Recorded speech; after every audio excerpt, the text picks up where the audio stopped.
The title of this video is slightly misleading. Actually, it's moderately misleading. I did not actually get involved in a gang fight on my school bus, but I did come very close.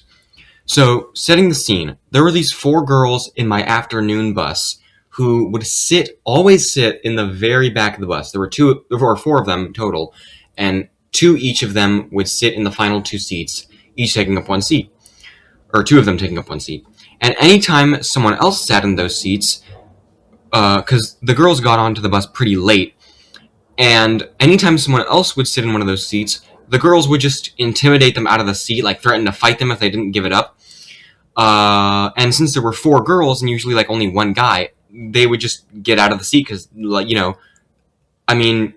4 people versus 1 person, that's not exactly stacked in your favor. For example, there was this one kid sitting in the very back, and when the 4 girls came up to him, they said, "Hey, you need to get out, like right now, because we're sitting here."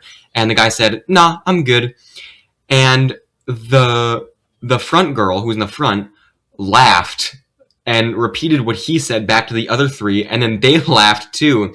And then she said, "Oh, so when I pick you up and throw you out of the seat, you're gonna be good?" And so the guy decided that it wasn't worth the trouble, and he just eventually got out of the seat. And it was really annoying because if you've ever been on a school bus before, you know that the very back seats are far and away the most coveted seats on the bus. And other people wanted to sit back there too, but no, those seats were already claimed, even though they got on the bus pretty late and there were no assigned seats. So one day, I get on the bus, and there are these 3 boys in the seats where the girls normally sit. And when I got on the bus, I saw them sort of sitting there, and I took note of it because, nobody ever sits there because it was for the girls. And one of them says to me, "Hey, you," and they say my name, but "Hey, you, come sit back here and sit in this back seat with us. We're going to piss those girls off." And, in a different universe, I would have said, "Guys, this is beneath me. I don't want to sit in these seats just to make those girls mad because that's mean, that's not how we solve our problems." That's what I would have done in a different universe. In this universe, I said, "Hell yeah," and I sat there. So within the next 2 or 3 minutes, while everyone was boarding the bus, about 6 other guys get onto the bus, and we all say to them, "Hey, come sit back here. We're going to make those girls mad on purpose." And so they sit back with us.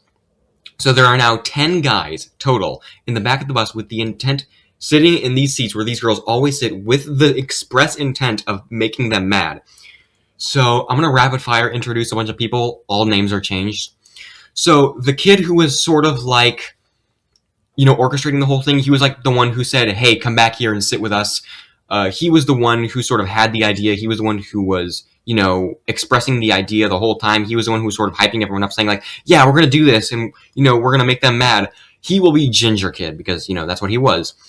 There was also Goth Kid, Racist Italian Kid, Bald Kid, and then Antonius. And then there were like a couple other kids, so there were 10 total. Right? So eventually the 4 girls get on the bus, because again, they board pretty late, and they get on the bus, they see us sitting in their usual spots, and they are freaking out, saying, "What are you guys doing? Oh, we're not doing this today. You guys are ridiculous. If you think you can just steal our seats from us, you can't be sitting here. These are our seats." And then one of them, who was sort of like their ringleader, none of the girls were really particularly chill, but this one was the least chill, and she was like their ringleader, She was like the mob boss. And she gets in front of the other 3, and so she's like confronting us. There were like 3 rows of seats that were occupied, because again, there were 10 of us. We weren't like all squeezing into the very back. So there were like 3 rows total that were occupied, and she gets in front of all of us, and she says something to this day that I cannot believe. She says, "Okay, so who's getting up?" And then she starts trying to like intimidate all of us, because to be fair, I guess that had worked before when there was like 1 guy. Now there's like 10. So not saying we were going to fight, but if we were hypothetically to fight, I don't think I have to tell you who would win. And then the bus driver is like, "Look, you all need to sit down because I'm about to take off." And he starts like revving the engine. The bus starts firing up. So they all sit down, kind of, indignantly like, "Oh, this is so ridiculous." And they sit down, and then they start talking trash because, when you can't fight, that's naturally what you do. So they start saying stuff like, "You think you can just steal our seats from us? Like, who do you think you are? You think you have the right to steal these seats from us? This is where we've always been sitting. You all are morons if you think you can do this from us." like as if they were entitled to those seats. There were no assigned seats, so we weren't taking anything from them. And then again, the ringleader girl starts pointing at random boys and being like, "Where do you normally sit?" And they would obviously say something like, "Oh, I sit there," and they would point to somewhere where they weren't normally sitting, like somewhere toward the front. And she would say, "Oh, that's what I thought." And then she would be like, "Oh, where are you sitting? Oh, you don't sit there normally? Oh, that's what I thought." Like, yeah, man, no need to caption the obvious. Like, people aren't sitting where they would normally sit. Like, what are you gonna, like, who cares? What are you gonna do about it? Again, there's 10 of us and 4 of you. So things cooled down a bit. Throughout the bus, we had like we didn't like talk trash throughout the entire bus ride. We had like high tension points and then low tension points. Like the tension in the bus kind of fluctuated, right? And during a low tension point, Bald Kid, who I believe I mentioned earlier, he was called Bald Kid because 2 days earlier he had shaved his head basically to the scalp. Don't ask me why he did that. I cannot tell you why for the life of me. And a lot of the boys in the bus started clowning him for it, being like, "Hey, Bald Kid, this is regular school, not military school. Like, why did you shave your head? You know, that was pretty weird." And then racist Italian kid looked up from his I want to clarify, the fact that he was racist and Italian has nothing to do with the story. I just brought that up because I thought that would be funny. So racist Italian kid looks up from his phone for the first, last, and only time during the entire bus ride, and he says, "Yeah, Bald Kid's hair is bad, but at least it's not as bad as that kid's." And he points to me, which is hilarious because at the time, I had a haircut that was like a slick back sort of thing that exposed my forehead, which, to be fair, my forehead is pretty big. But what's funny is that the kid who was making fun of me had the exact same haircut, like the exact same slick back, the exact same color. Both of our hairs are curly. His hair was even the same color as mine, so I don't know where he was making fun of me for a haircut that he had. Like, that's pretty weird. Then, again, the tension in the bus switched to a high tension point, and one of the girls, I don't believe it was the ringleader, started, asking around, like, "Who did it? You guys can't steal our seats from us. Who did this? Whose idea with us was this? Who had the audacity to steal our seats from us?" My memory's a little foggy, so I don't remember all the things they exactly said, but I kind of remember the attitude, the entitlement of, like, "You guys can't steal these seats from us," I'm just now realizing how trivial this whole thing is. And instead of so she basically just starts asking, who did this? Who orchestrated this whole thing? And instead of keeping quiet, like being respectful, not snitching, literally almost every single person on the bus ratted on the ginger kid who started it. They all pointed at him like a scene in a cartoon where all the fingers come out of the side of the screen and point at the one character. You know what I'm talking about, right? They all point at him saying, "He did it, he did it, he did it. It was his idea, he totally did it." And they completely snitched this kid out. And, when every single person is accusing you of having done it, maybe you should just admit it and be like, "Yeah, man, I'm sorry, maybe I shouldn't have. This was not very mature of me." But instead, the kid decides to play dumb. Like, he kind of puts a confused look on his face and throws his hands in the air like, "What are you guys talking about? I didn't do this at all." And then everyone started acting like we really threw this kid under the bus, dude. Like, holy crap. Everyone started acting like they had no idea we were sitting here to make the girls mad. Like, everyone said, "Oh, I didn't know he wanted to make you guys mad. He was just sitting in the back." And he said, "Guys, come sit with me because I want to sit with you, with all my friends." Like, we didn't know that he was doing this to make you guys mad. We didn't know that was the plan, right? Which, just to clarify, was a complete lie. I told you at the beginning of the story that this kid told me, "Hey, come sit back here. We're going to make those girls mad. We're sitting back here on purpose to make those girls mad." Like, we all completely knew that his intent was to start crap. And, he did, because they all got really mad at Ginger Kid, and they said, "Oh, you think it's funny that you can just orchestrate this whole thing and steal our seats from us? Like, who do you think you are, No." And then the kids started getting all quiet, like, and I don't know what you guys are talking about. And they were like, no, speak up. Tell us why you did this. Tell us what you were thinking. What was going through your head when you did this? And they all got really mad at him.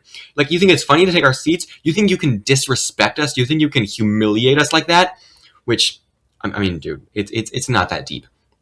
So the reason I mentioned that kid at the beginning of the story, Antonius, everybody liked this kid. He was very chill. He was very quiet, very respectful, and he was very nice to just to everyone, all around a very sweet kid. And he was also jacked. Like, he was really big, like really tall.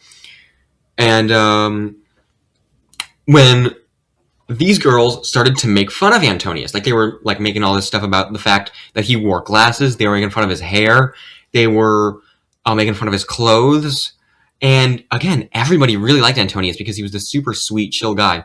So everyone started firing back, saying stuff about, maybe stuff they shouldn't have about their appearance.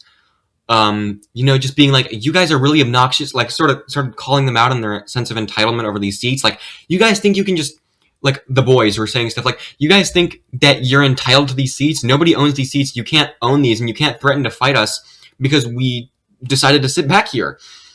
And then the girls started challenging us to a fight, saying stuff like, all right, so when we get off this bus, let's fight, let's throw hands. If you guys think it's okay to take these seats from us, let's, throw hands.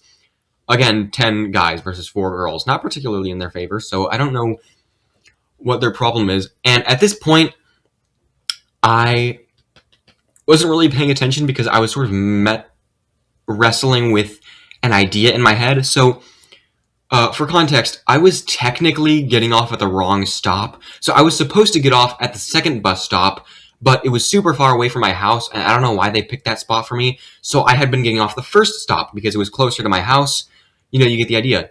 Now and that's, the first stop is also where the girls got off, all 4 of them together. And now I was thinking maybe I should get off at my technically correct spot in order to, sort of avoid the fight, because if they do end up fighting, they're probably going to fight at the first bus stop. And, I don't want to, get my ass handed to me. I mean, okay, again, 10 guys versus 4 girls. I probably was going to be okay. But again, I didn't want to get involved in a fight because, I was not a very good kid, and I already got sent to the principal's office a couple times during this school, and I did not want to have to explain to the principal's office why I was getting involved in a gang fight. But then I eventually decided, you know what? No, I made a pact with these people from the moment I sat down in this bus to stay with them to the very end. I can't abandon them. We win together or we lose together. I have to stay behind, which that was my thought process at the time. I understand now that it's not that deep. It was kind of cringe. But hey, in the moment, I was feeling myself, as the kids are saying nowadays. I was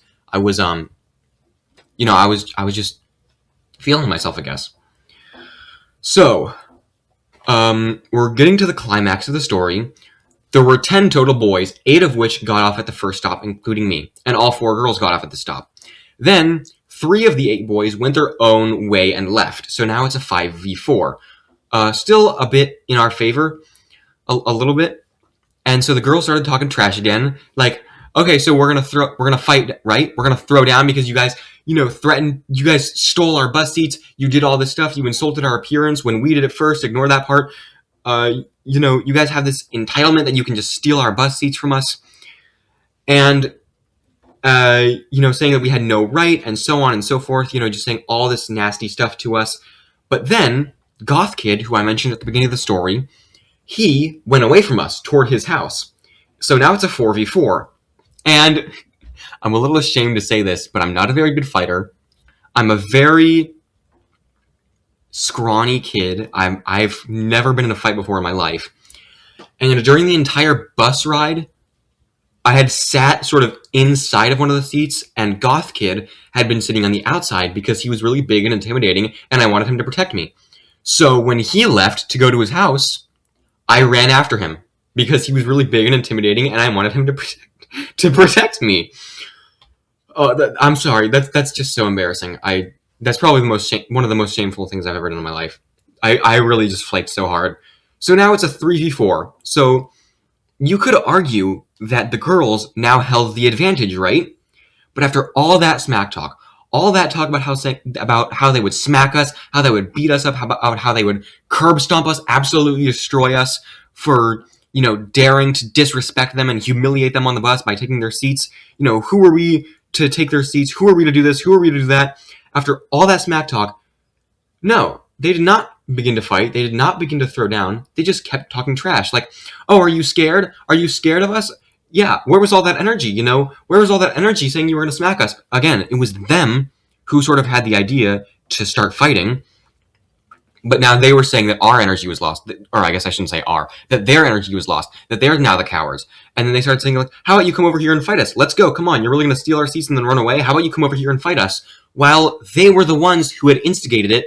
And they were the ones who were, like, saying, you have to come over here and fight us, when they were the ones who threatened to fight us in the first place, and they were the ones who were now chickening out because they held the advantage, debatably. And then finally, the three guys, just realizing that it just wasn't worth it, just left them. Just left and like went home, like went their own separate ways. And they just kind of left the girls there, just steaming, like fuming, like all just sitting there, like having accomplished nothing, having done nothing, having fought no one, having received no satisfaction for their trials, just sort of left them there. So I turned to Goth Kid and I asked, dude, what was that about? And Goth Kid summed it up perfectly, basically saying, I don't know why they were so mad over a couple bus seats. Like it's not like we were stealing their seats forever. Like I expressly said, hey, like I said loudly enough for everyone to hear on the bus, like on purpose. Hey guys, we're not doing this sort of thing like forever, right? We're like just doing it for this one time thing, and like we're not doing this tomorrow, right? And they said, yeah, we're just doing this for this one day. Like we're not going to do this tomorrow. We're not going to do this the next day. We're just going to do it for just today. So I don't know why they were so mad. Like there was really no reason to fight at all. Like the next day they sat down in those seats and there was basically no mention of what happened. So yeah, it's just a fight over the most trivial thing that I've ever almost gotten into a fight of. So yeah, that's basically the whole story. Yeah, that's basically all I've got for today. Yep. Have a good day. See ya.